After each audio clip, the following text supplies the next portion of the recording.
ମା ମଙ୍ଗଳା ଜୀବନ୍ତ ଠାକୁରାଣୀ, ଯାହା ପ୍ରମାଣ ଦେଉଛି ମାଙ୍କ ବିଶ୍ରାମଶୀଳା। ଏବେ ବି ଆପଣ ଦେଖିବେ ମାଙ୍କ ବସିବା ଭଳି ହେଇଯାଉଛି ଚିହ୍ନ। ଭାରତ ଦେଶରେ ବିଭିନ୍ନ ସ୍ଥାନରେ ରହିଛି ଶକ୍ତିପୀଠ, କିନ୍ତୁ ଆଜି ଆମେ କହୁଛୁ ପୁରୀ ଜିଲ୍ଲା କାକଟପୁର ବ୍ଲକର ଅଧିଷ୍ଠାତ୍ରୀ ଦେବୀ ମା ମଙ୍ଗଳାଙ୍କ ଅଲୌକିକ କଥା। ଆପଣ ପ୍ରତ୍ୟେକ ଶକ୍ତିପୀଠରେ ମାଙ୍କ ପ୍ରତିମାଙ୍କୁ ଦର୍ଶନ କରିଥିବେ, କିନ୍ତୁ କାକଟପୁରରେ ମାଙ୍କ ଜୀବନ୍ତ ଦର୍ଶନର ପ୍ରମାଣ ରହିଛି। ମାଙ୍କ ବିଶ୍ରାମଶିଳାରେ ଅନେକ ବର୍ଷ ଆଗରୁ ଶିଳା ସମାନ ଥିଲା, କିନ୍ତୁ କାଳକ୍ରମେ ମାଙ୍କ ବସିବା ଭଳି ଶିଳାଟି ଖାଲ ହୋଇ ହୋଇ ଯାଉଛି। କେବଳ ସେତିକି ନୁହଁ, ମାଙ୍କ କଟି ଚିହ୍ନ, ପଛପଟେ ମାଙ୍କ ବେଣୀର ଚିହ୍ନ, ପାଦର ଚିହ୍ନ ଆକୃତିରେ ଧୀରେ ଧୀରେ କ୍ଷୟ ହେଉଛି ଏ ଶିଳା। ଇତିହାସ କୁହେ, ଅତୀତରେ ଆମ ଅଞ୍ଚଳର ସାଧବ ପୁଅମାନେ ବୋଇତ ନେଇ ପ୍ରାଚୀ ନଦୀରେ ଜାଭା, ସୁମାତ୍ରା, ବାଲିଦ୍ୱୀପ, ସିଂହଳ ପ୍ରଭୃତି ସ୍ଥାନକୁ ବାଣିଜ୍ୟ କାରବାରରେ ଯାଉଥିଲେ। ଆଉ ସିଂହଳରୁ ବୋଇତ ମଙ୍ଗରେ ମା ମଙ୍ଗଳା ଓ ବିଶ୍ରାମଶିଳାକୁ ଆଣିଥିଲେ। ଆସିଲା ବେଳେ ପ୍ରାଚୀର ଚକ୍ରଗଣ୍ଡରେ ବୋଇତ ବୁଡ଼ି ଯାଇଥିଲା। ସେହି ସମୟରେ ହଟ୍ଟ ଓ ଭଟ୍ଟ ଦୀକ୍ଷିତ ନାମକ ଦୁଇଜଣ କାମାକ୍ଷା ତାନ୍ତ୍ରିକ ରାଜାଙ୍କ ଆଜ୍ଞାରେ ଯଜ୍ଞ କରି ପ୍ରାଚୀରୁ ମାଙ୍କ ମୂର୍ତ୍ତି ଉଦ୍ଧାର କରି ପ୍ରଥମେ ଦେଉଳି ମଠରେ ପୂଜା କରୁଥିଲେ। ସେଠି ମଧ୍ୟ ବିଶ୍ରାମଶିଳାକୁ ଉଦ୍ଧାର କରି ରଖାଯାଇଥିଲା। 1548 ଖ୍ରୀଷ୍ଟାବ୍ଦରେ ଉତ୍କଳ ନରେଶ ପ୍ରତାପ ରୁଦ୍ରଦେବ, ଶ୍ରୀ ଚୈତନ୍ୟ ମହାପ୍ରଭୁ, ଆଦିଗୁରୁ ଶଙ୍କରାଚାର୍ଯ୍ୟ ଓ ଜଣେ ବଙ୍ଗୀୟ ଭକ୍ତ ପଞ୍ଚାନନ ମିତ୍ର କାକଟପୁରରେ ବୈଷ୍ଣବ କ୍ଷେତ୍ର ପରିକ୍ରମା କରି ମାଙ୍କୁ ଦେଉଳି ମଠରେ ଦର୍ଶନ କରିବା ପରେ ପଞ୍ଚାନନ ମିତ୍ର ମାଙ୍କ ପାଇଁ ଭବ୍ୟ ଦେଉଳ ନିର୍ମାଣ କରି ରାୟଚୂଡ଼ାମଣି ଉପାଧିରେ ଭୂଷିତ ହୋଇଥିଲେ। ମାଙ୍କର ପୂଜା ଦେଉଳରେ ଚାଲିଥିଲା। ହଠାତ୍ ରାଜାଙ୍କୁ ସ୍ୱପ୍ନ ହେଲା, ମୁଁ ଶ୍ରୀମନ୍ଦିରରେ ମୋ ସନ୍ତାନମାନଙ୍କ ପାଖକୁ ଯାଇ ଫେରୁଛି, ମୋ ବିଶ୍ରାମଶିଳାକୁ ସ୍ଥାପନ କର। ପୁନଶ୍ଚ ମାଙ୍କ ଶିଳା ସ୍ଥାପନ ହୋଇଥିଲା। ଏହା ହେଉଛି ମାଙ୍କ ଦିବ୍ୟଲୀଳା କ୍ଷେତ୍ର। ହଁ ଆଜ୍ଞା, ଆପଣ ନିଜେ ଆସି ମାଙ୍କ ବିଶ୍ରାମଶିଳାକୁ ଦେଖିଲେ ନିଶ୍ଚୟ ଜାଣିପାରିବେ। ମା ପଦ୍ମଫୁଲ ଉପରେ ଅର୍ଦ୍ଧ ପଦ୍ମାସନୀ ଅବସ୍ଥାରେ ବସିଛନ୍ତି। ଚତୁର୍ଭୁଜ, ଡାହାଣ ହାତ ଉପରେ ପୂର୍ଣ୍ଣଚନ୍ଦ୍ର, ତଳେ ଜପମାଳି, ବାମ ହାତ ଉପରେ ପଦ୍ମକଢ଼ି ଓ ତଳେ ପଦ୍ମ ମିଶ୍ରିତ ଆଶୀର୍ବାଦ ମୁଦ୍ରା। ଠିକ୍ ସେହିପରି ମାଙ୍କ ବିଶ୍ରାମଶିଳା। ସେହିପରି ଭାବେ ମାଙ୍କ ଅଙ୍ଗ ଭଳି ଶିଳା ଧୀରେ ଧୀରେ କ୍ଷୟ ହେବାରେ ଲାଗିଛି, ଯାହା ସମ୍ପୂର୍ଣ୍ଣ ଅଲୌକିକ ଆଉ ରହସ୍ୟମୟ। ମାଙ୍କ ଜଗମୋହନ ମଣ୍ଡପର ଦକ୍ଷିଣ ଭାଗରେ ଏହି ବିଶ୍ରାମଶିଳା ଅବସ୍ଥାନ।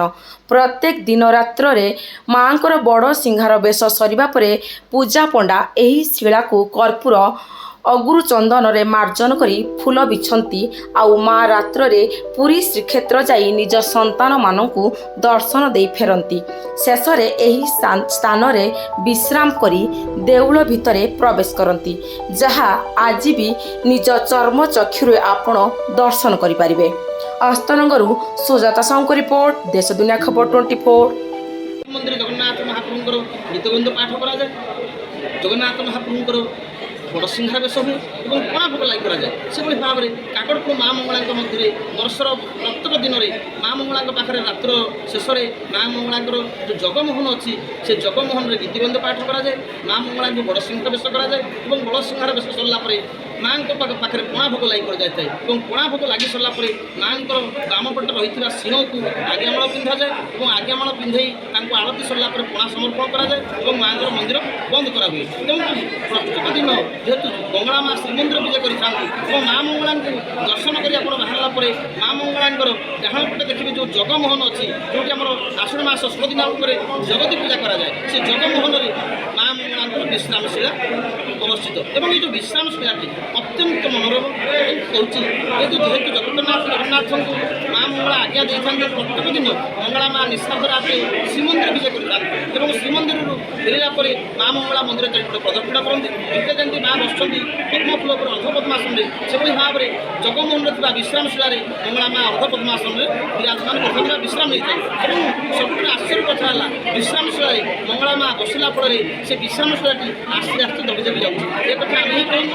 ଏ କଥା କେଉଁ କାଳ ଆମର ମା ମଙ୍ଗଳାଙ୍କ ପାଖରେ ଆମ ଅଜା ଆମ ବାପା ଆମ କେତେ ପିଢ଼ି ଗଲେଣି ସେମାନେ ଆମକୁ କହିକି ଯାଉଛନ୍ତି। ଆମେ ବି ଏ କଥା କହିକି ଯାଉଛୁ ଯେ କହୁଛୁ ଯେ ମା ମଙ୍ଗଳା ଏଠି ବିରାଜମାନ କରନ୍ତି ଏବଂ ବିଶ୍ରାମ କରନ୍ତି। ମଙ୍ଗଳା ମା ଏଠି ଅର୍ଦ୍ଧପଦ୍ମାସନ ବସିଲା ଫଳରେ ଏ ଜାଗାଟା ଆସ୍ତେ ଆସ୍ତେ ଦବି ଦବି ଯାଉଛି। ଏହା ହିଁ ଚିରନ୍ତନ ସତ୍ୟ ଏବଂ ପ୍ରତ୍ୟେକ କିମ୍ବଦନ୍ତୀ କାକଟପୁର ମା ମଙ୍ଗଳାଙ୍କ ପାଖରେ ବିଶ୍ରାମଶାଳା ଅବସ୍ଥିତ। ବୁଡ଼ ପକାଇ ମାଆଙ୍କର ଏହି ଶିଳାଟିକୁ ଉଦ୍ଧାର କରୁଛୁ, ଯାହାକୁ ବିଶ୍ରାମଶାଳା ରୂପେ ଆମେ ପୂଜା କରୁଛୁ। ରାବଣ ଦୁହିଁତରେ ବସି ମାଆଙ୍କୁ ପୂଜା କରୁଥିଲା।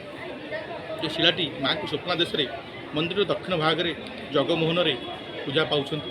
ପ୍ରତ୍ୟେକ ଦିନ ମାଆଙ୍କର ପଞ୍ଚୋପଚାର ନୀତି ସରିଲା ପରେ, ହରିସିଂହାର ନୀତି ସରିଲା ପରେ, ଆଳତୀ ସରିଲା ପରେ ସେବାୟତମାନେ ପାଳିଆ ସେବାୟତ ମାଆଙ୍କ ସିଂହାରେ ସେବାୟତ ତାକୁ ଚୁଆ ଚନ୍ଦନ ଅଗୁର କର୍ପୂର ଦେଇ ପୁଷ୍ପ ଦେଇକରି ମାର୍ଜନା କରିଥାନ୍ତି ଏବଂ ମାଆ ପ୍ରତିଦିନ ଜଗନ୍ନାଥ ଦର୍ଶନ କରି ଫେରିଲା ପରେ ବିଶ୍ରାମ ନିଅନ୍ତି।